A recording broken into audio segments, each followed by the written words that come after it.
영어 단어에 emotion이 있습니다. 감정, 감격, 또 감동, 어떤 정서적인 분야에 쓰일 때 emotion이라고 그러죠. 이 emotion이라는 단어는 라틴어에서 왔다고 그럽니다. 라틴어에 movere라는 단어에서 왔다고 그러는데 이 단어는 움직인다 라는 그런 뜻입니다. 이 emotion이라는 영어 단어에서 이 자를 앞에 있는 이 자를 빼면 motion이 됩니다. motion, 움직임, 행동, 그런 뜻을 가지고 있죠. emotion과 motion, 이 자 하나가 붙느냐 붙지 않느냐에 따라서 어떤 정서적인 감정이나 감격, 감동 이런 단어가 행동, 움직임으로 변하는 겁니다.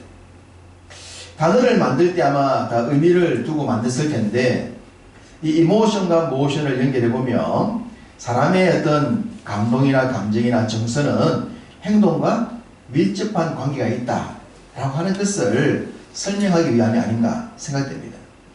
충분히 이해가 되죠. 우리의 마음이, 감동이, 감정이 좀 격하게 되어지면 우리의 행동도 격해질 가능성이 높습니다. 내 감정이 분노로 가득 차면 그 분노가 다른 사람에게 피해를 주는 행동으로 나타날 가능성이 높죠. 우리의 감정을 절제하지 못하면, 컨트롤을 하지 못하면 우리의 행동이 아주 파괴적인 행동으로 나올 수가 있습니다. 그러니까 우리의 삶을 결정하는 행동은 굉장히 정서적인 것, 마음적인 것에서 온다고 하는 것을 우리는 다 알고 있는 겁니다. 잠언을 기록한 솔로몬이 잠언 16장 32절에서 이런 말씀을 기록했습니다. 노하기를 더디하는 자는 용사보다 낫고 자기 마음을 다스리는 자는 성을 빼앗는 자보다 낫다라고 말입니다. 저 노하기를 절제하는 것, 절제하는 것도 굉장히 큰 거지만 자기 마음을 다스릴 줄 안다. 다스려서 마음을 원하는 대로 움직일 줄 아는 사람은 성을 빼앗는 자보다 낫다라고 한 겁니다. 그래서 마음을 다스린다고 하는 것은 우리의 감정, 우리의 정서, 우리의 심적인 것들을 컨트롤할 수 있는 능력이다 라고 하시지 않겠습니까? 그 사람이 얼마나 인격적이냐, 얼마나 성숙했느냐를 측정하는 기준 중에 하나가 그 마음을, 감정을 컨트롤할 줄 아는 능력이다 할 수 있습니다. 이 어릴수록 감정 조절이 잘 안 된다 그러죠. 그리고 성숙하지 않을수록 감정 조절에 실패하는 겁니다. 감정을, 마음을 컨트롤할 수 있는 능력을 갖는 것, 이것은 성숙한 자의 또한 기준이 될 수가 있습니다. 정신의학자요, 철학자인 조셉 머피라는 사람이 우리의 평상시 마음의 상태를 표현하면서 이런 말을 했다라고 책에 기록해 두었더라고요. 좋은 일을 생각하면 좋은 일이 생긴다. 나쁜 일을 생각하면 나쁜 일이 생긴다. 지극히 평범한 말이지 않습니까? 좋은 일을 생각한다. 나쁜 일을 생각한다. 그런데 좋은 일을 생각하면 좋은 일이 생기고 나쁜 것을 생각하면 나쁜 일이 생긴다는 겁니다. 이것은 생각, 정서와 행동이 일치한다라는 그런 것을 이분이 표현을 한 겁니다. 우리가 정서적으로, 감정적으로 생각하는 것이 우리의 삶의 행동과 얼마나 밀접한 관계가 있는가라고 하는 것을 성경을 비롯해서 생활해보는 일반 인간적인 관계를 경험하는 사람들은 다 경험을 하고 있죠. 성탄의 계절 12월을 그렇게 부릅니다. 성탄의 계절은 당연히 이 땅에 우리 곁에 오신 주님을 기념하는 날입니다. 이미 주님은 2000년 전에 오셨지만 그분이 오셨던 한 날을 기억하면서 우리가 감사하고 기뻐하고 또 우리의 믿음을 새롭게 하는 날이기도 하죠. 이런 성탄의 계절에 우리의 감정, 우리의 정서, 이모션이 주님을 생각하고 주님께로 향하게 된다면 우리의 모션, 행동이 감사로 나타난다고 생각됩니다. 우리 곁에 오신 주님을 감정적으로 생각만 해도 우리는 고마운 마음이 생기는 거죠. 감사가 되는 겁니다. 하나님이신 분이 인간과 동일하게 우리와 동일한 모습으로 와 주셨다라는 사실을 생각만 해도, 마음에 담기만 해도 우리가 감사가 되고 그것이 기쁨이 되고 우리의 삶에 새로운 활력소가 될 줄로 믿습니다. 우리의 마음, 하나님께서 우리를 찾아오셔서 억눌린 우리의 마음을 풀어주셨고 시원하게 하셨고 우리의 친구가 되어주셨지 않습니까? 마음을 시원하게 한다. 오늘 읽어드린 우리 본문에 기록되어 있는 내용인데, 이 말씀을 제가 지난주 다른 교회 헌신예배 때 본문으로 사용했었는데 말씀이 너무 좋아서 이 성탄을 기다리는 우리의 마음에 하나님의 마음을 우리의 마음에 담아보자 라는 의미로 동일한 본문으로 말씀을 준비를 했습니다. 성탄절 잘 아시지만 불신자들에게도 이 날은 아주 큰 행사의 날입니다. 대대적인 물건을 판매하고 큰 이익을 올리는 불신자들에게도 굉장히 좋은 날입니다. 그러나 거듭난 하나님의 말씀으로 거듭나서 하나님의 백성이 된 우리들에게는 이것은 어떤 행사의 큰 날이 아니라 특별한 날이죠. 감사의 날이죠. 기뻐해야 될 날이죠. 특별하고 특별한 이 성탄절, 이때에 주님의 마음을 우리가 다시 한번 생각하면 좋겠다라는 생각이 듭니다. 하나님이 세상을 구원하시겠다. 죄에 억눌려 죽어있는 자유하지 못하는 인생들을 우리 하나님이 바라보셨죠. 그런 인생들을 불쌍히 여기시면서 우리를 구원할 계획을 하나님이 세우신 겁니다. 이것을 앞서 말씀드렸던 영어 단어로 표현한다면 이모션, 하나님의 감정, 하나님의 정서, 하나님의 마음이 인간을 불쌍히 보았다라고 하는 것이죠. 그렇게 인생을 불쌍히 본 것을 행동으로, 사랑으로 옮기신 분, 모션으로 나타내신 분이 예수님이십니다. 예수님이 하나님의 마음을 안고 실질적으로 우리 곁으로 찾아오시는 행동을 해주신 것, 그날이 성탄절인 거예요. 하나님이 우리를 불쌍히 여기시는 것을 끝낸 것이 아니라 행동으로 나타내 보이신 겁니다. 그 행동이 성탄절이고 오심이 주님이시고 그분이 우리의 마음을 만져주신 것입니다. 이런 마음이 동일하게 믿음의 사람들에게 전달되자 그 믿음의 사람들도 우리의 마음이 충만해서 우리의 모션, 우리의 행동이 이 주님을 나타내는 삶을 살게 되는 것입니다. 주님의 이 행동이, 사랑의 행동이 사도 바울에게 전해졌을 때에 사도 바울이 받았던 이 하나님의 은혜가 또 그의 행동을 통하여 수많은 사람들을 전도를 했는데 그 전도했던 사람들 중에 한 사람이 오늘 본문에 등장하는 스데바나라는 사람입니다. 이런 스데바나 같은 사람들에게 복음이 전해졌고 그리고 그 복음이 또 그를 통해서 다른 사람들에게도 전해진 겁니다. 그렇게 전해진 복음이 오늘 이 시대 우리에게까지 왔고 또 우리를 통해서 다음 세대로 이 복음이 이어져 가고 있는 것이죠. 하나님의 사랑, 그 감정을 우리가 가슴에 안고 그리고 행동, 모션으로 나타낼 때에 복음이 완벽하게 구현이 되는 것입니다. 그걸 보여주었던 사람 중에 한 사람이 스데바나입니다. 스데바나, 그가 어떤 사람인가?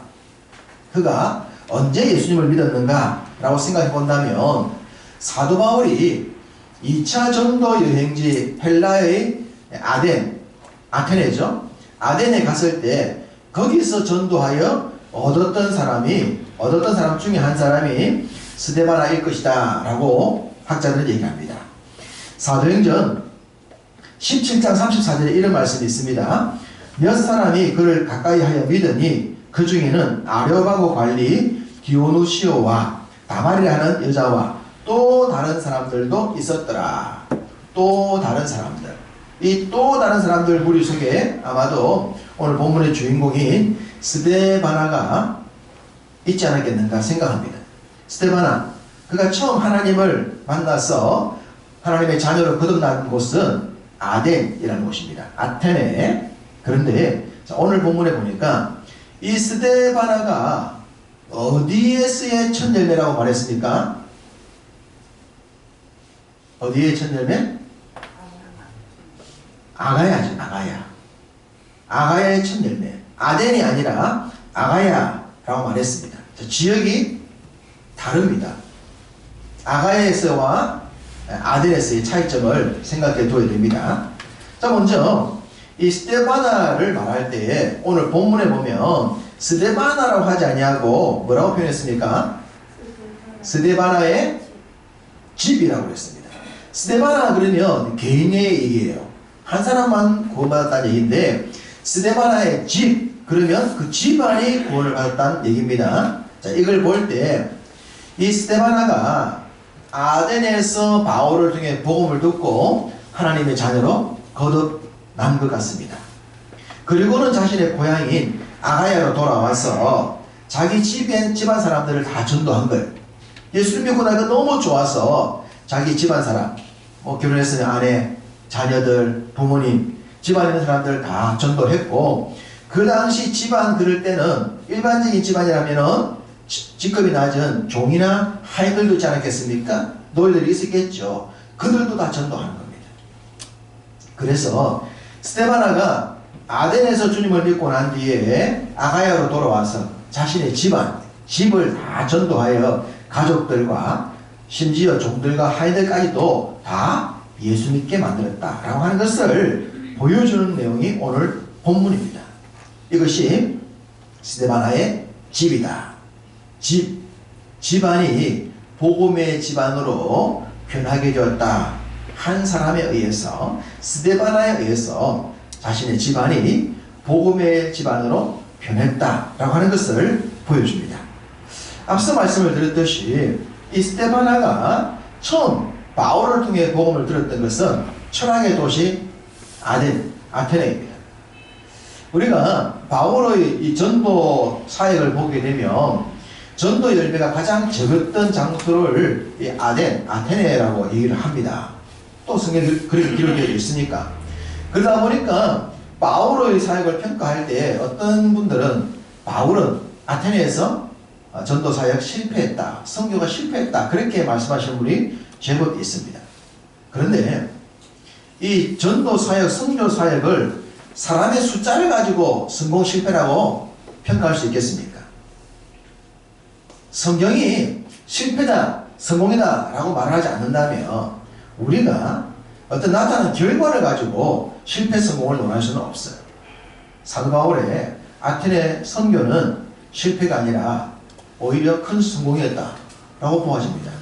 다른 사람은 몰라도 이 스데바나 한 사람만 봐도 그렇지 않습니까?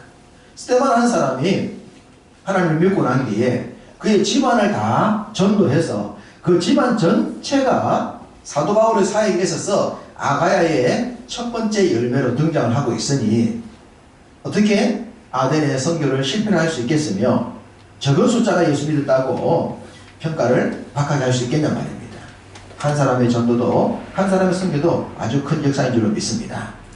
다시 본문을 보시면 이 스데바나의 집을 평가할 때 바울은 아가야의 첫 번째 열매다. 아가야 지역의 첫 번째 열매다라고 말했습니다. 처음 열매. 이 첫이라는 단어가 굉장히 특별하지 않습니까? 여러분 우리가 경험을 봐서 알지만 사랑 중에 어떤 사랑이 제일 기억에 남습니까? 첫사랑이죠. 첫사랑. 그리고 우리의 자녀들 가운데도 첫 자녀. 우리가 집을 구했을 때 내 인생의 첫 번째 집, 나무를 심었는데 첫 번째 열매, 직장을 들어갔는데 내 인생의 첫 번째 직장, 첫 번째 월급. 우리의 삶에서 이 첫 번째라고 하는 것은 정말 특별합니다. 우리의 기억 속에 오래 남아있어요. 우리 더 좋은 교회 개척되고 난 뒤에 첫 번째 등록했던 우리 김순희 집사님 가정이 우리 교회에 특별하지 않습니까? 개척교회, 작은 교회들 잘 등록하지 않는다 말했는데 첫 번째 열매가 생기자 우리 마음속에 얼마나 큰 감동이 왔었습니까? 작은 교회도, 개척교회도 새로운 사람이 올 수 있고 새로운 성장을 할 수가 있구나. 이런 시발점을 보여주는 게 첫 번째거든요. 첫 번째. 이 스데바나의 가정은 바울의 아가야 선교에 있어서 첫 번째 열매이기 때문에 굉장히 사도 바울에게 특별했을 것 같습니다. 그리고 한 사람이 아니라 한 가정이 왔다고 하는 것, 이거 쉬운 일이 아닙니다. 우리가 지금도 경험하고 있지만 여러분, 가족을 전도하기가 쉽습니까? 배우자를 전도하기가 쉬울까요? 어렵습니다. 지난주 우리가 예배하고 있는데 예배 중간에 애를 데리고 한 여성분이 예배 참석하고 갔어요. 지난주 잘 못 보셨죠? 유아실에 살짝 앉아 나가셨는데 말씀하기로는 믿지 않는 시댁 때문에 교회를 갈 수가 없어서 시댁의 눈치를 배가지고 잠깐 나왔답니다. 아마 이 근처 집인 것 같아요. 잠깐 나와서 잠깐 예배드리고 애들 데리고 와서 그리고 갔어요. 아마 결혼하기 전에 믿음 생활 했겠죠. 그리고 내가 믿음 생활했을 때 남편 한 사람 전도하는 것은 무슨 큰 문제 되겠냐 생각했고, 안 믿는 집에 시집 가더라도 내가 충분히 내 믿음 생활 지킬 수 있을 것이라 생각했을 텐데 현실은 만만치 않은 겁니다. 경험해보지 않습니까? 배우자 한 사람 전도한다는 게 쉽지 않고요. 내 몸에서 태어난 내 자녀들도 전도하는 게 쉽지가 않습니다. 가족을 전도한다, 쉬운 일 아니에요. 그런데 스데바나는 예수를 믿고 난 뒤에 온 가족을 전도했어요. 그 집안 전체를 주님께로 인도했어요. 사도 바울이 얼마나 이것이 특별했으면 내 선교 사역에 있어서 이 아가야 지역에서의 첫 번째 열매는 스데바나 집이다. 스데바나가 아니라 스데바나 집이다. 온 집이 다 믿었다는 그런 의미지 않겠습니까? 이런 은혜를 보여줄 수 있다고 하는 것, 이런 믿음을 보일 수 있다고 하는 것 참 귀합니다. 그러하기 때문에 바울에게 있어서 이 스데바나라고 하는 사람은 정말 특별할 수밖에 없는 겁니다.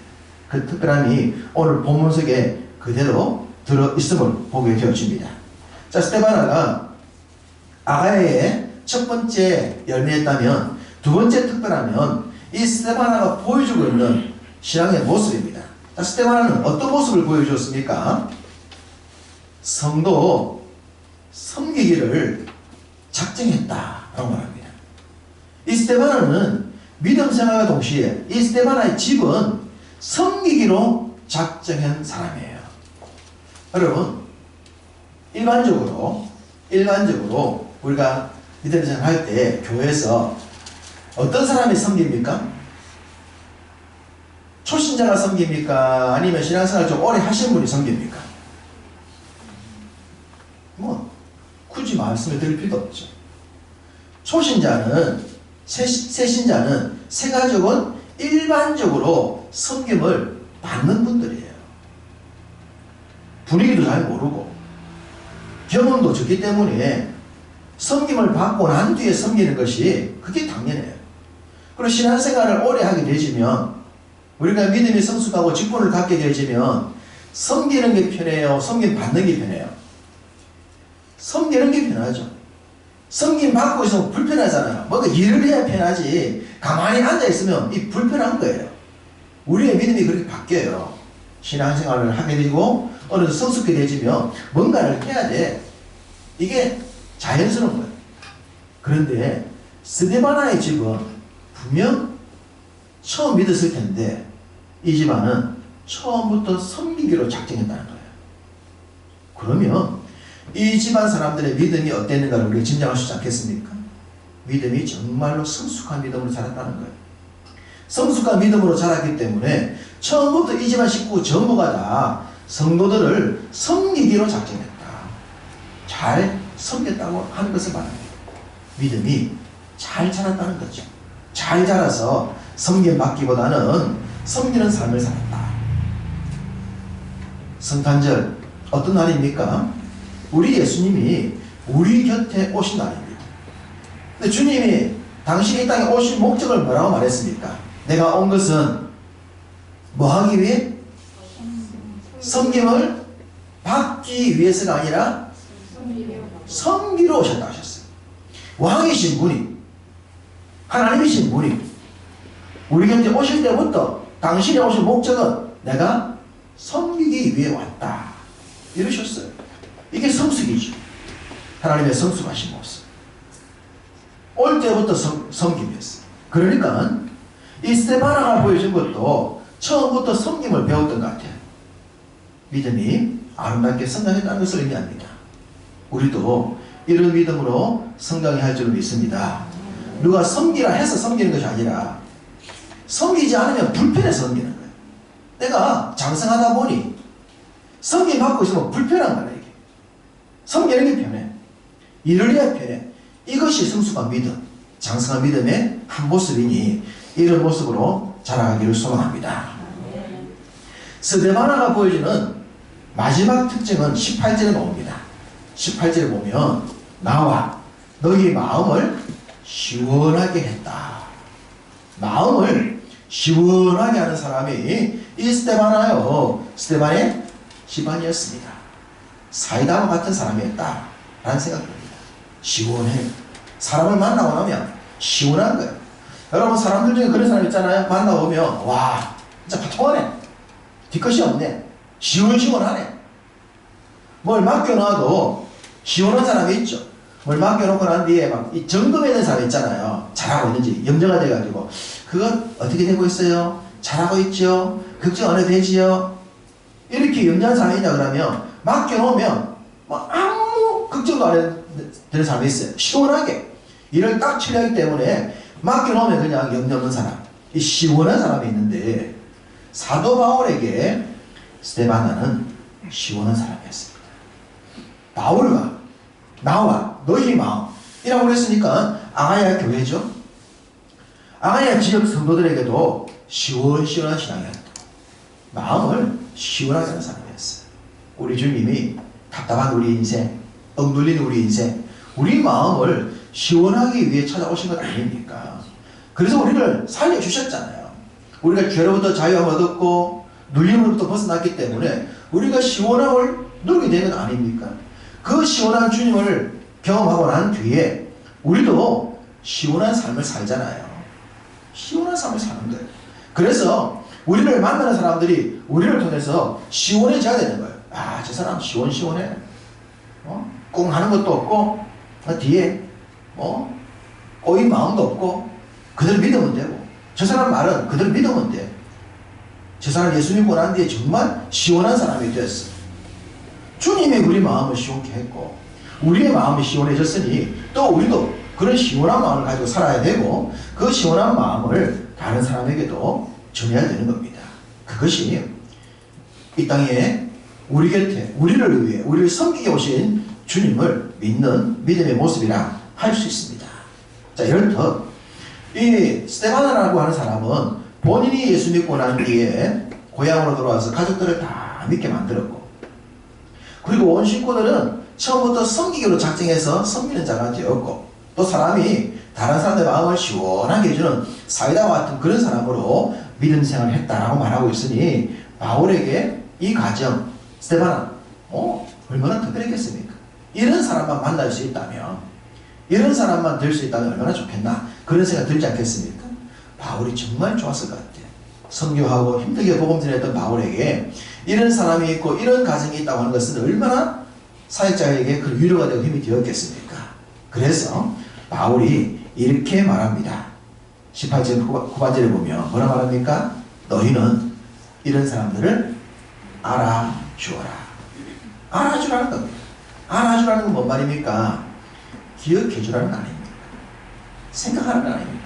여러분 저 집안 기억하세요. 저 집안 알아주세요. 저 집안 특별해요. 저 집안 전체는 특별해요. 그러니까 여러분 저 집안 꼭 기억해주세요. 알아주세요. 이 아가야 교회의 모델 중에 모델이 되었던 것 같아요. 그래서 믿음 생활하려면 저 집처럼 해야 된다 라고 하기 위해서 저 집안을 알아주라. 저 집안을 기억해주라. 저 집안을 생각해 주어라 라고 바울이 말하고 있는데 그 말씀이 성경에 기록되었으니 이것 또한 하나님의 말씀이지 않겠습니까? 하나님이 우리에게 이 말씀 해주기를 소망합니다. 사람들에게 우리 집안을 기억해라고 우리 집안을 생각하라고 우리 집안을 바라보고 믿음 생활하라고 말씀해 줄 수 있는 그런 집안 하나님께 기억되고 사람들에게도 기억되고 사람들이 알아봐 줄 수 있는 그런 믿음의 집안 되기를 소망합니다. 복음송 중에 당신의 그 섬김이 라는 노래가 있습니다. 당신의 그 섬김이 이 찬양에서 참 멋진 가사는 주님이 기억하시면 족하리입니다. 주님이 기억하시면 족하리. 당신의 섬김을 사람도 기억해야 되겠지만 하나님이 기억하시면 족한 줄로 믿습니다. 때로 우리가 섬겨도 사람들이 모를 때가 있지 않습니까? 몰라줄 때가 있습니다. 그럴 때 좀 섭섭할 수도 있겠지만 이 가사 주님이 기억하시니 사람이 좀 기억하지 않더라도 사람이 칭찬하지 않더라도 주님이 기억하시니 그것으로 족하니 이 고백이 될 수 있기를 원합니다. 그렇다면 우리의 믿음에 그 어떤 문제와 상처와 아픔이 생기지 않을 것입니다. 주님을 바라보고 하면서 주님의 기억하심을 기대하시면서 살아가는 믿음 생활을 산다면 스데반 아시아처럼 열매를 맺어낼 것이고 섬기는 삶을 살게 될 것이고 사람들의 마음과 주님 마음을 시원하게 하게 될 줄로 믿습니다. 성탄의 계절 우리 마음을 시원케 했던 주님을 배우고 그 배운 마음을 가지고 시원케 하는 삶을 살았던 스데반아처럼 우리도 하나님 마음을 시원케 해드리고 지체들의 마음을 시원케 하고 우리를 만나는 모든 사람들의 마음을 시원케 해서 하나님께로 인도할 수 있는 그런 복된 믿음의 길 나아가시기를 주님의 이름으로 축복합니다.